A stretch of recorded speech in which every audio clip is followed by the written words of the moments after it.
మూడు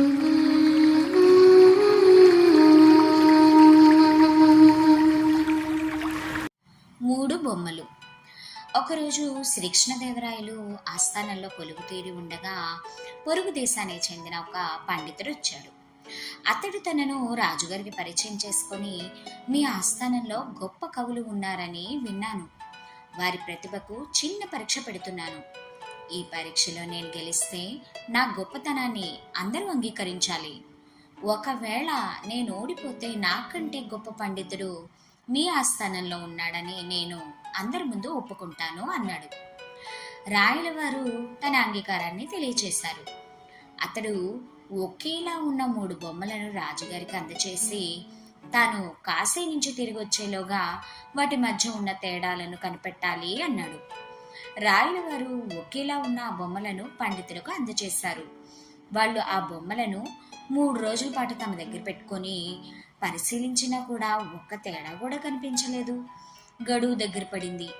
రాయల వారికి లాభం లేదనుకుని ఆ సమస్యను పరిష్కరించే బాధ్యత తెనాలి రామకృష్ణుడికి అప్పగించారు. అతడు ఆ మర్నాడే బొమ్మలను సభకు తీసుకొచ్చాడు.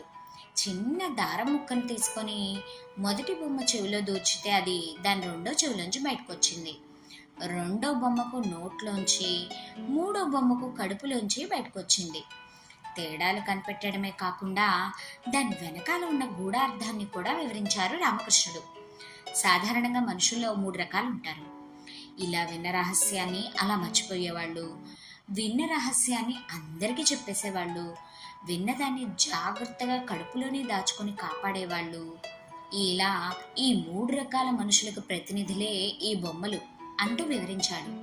మర్నాడు కాశీయాత్ర పూర్తి చేసుకుని వచ్చిన పండితుడు బొమ్మల్లోని తేడాలను కనిపెట్టడమే కాకుండా వాటిల్లోని గూఢార్థాన్ని వివరించిన రామకృష్ణుని తెలివితేటలకు ఆశ్చర్యపోయాడు.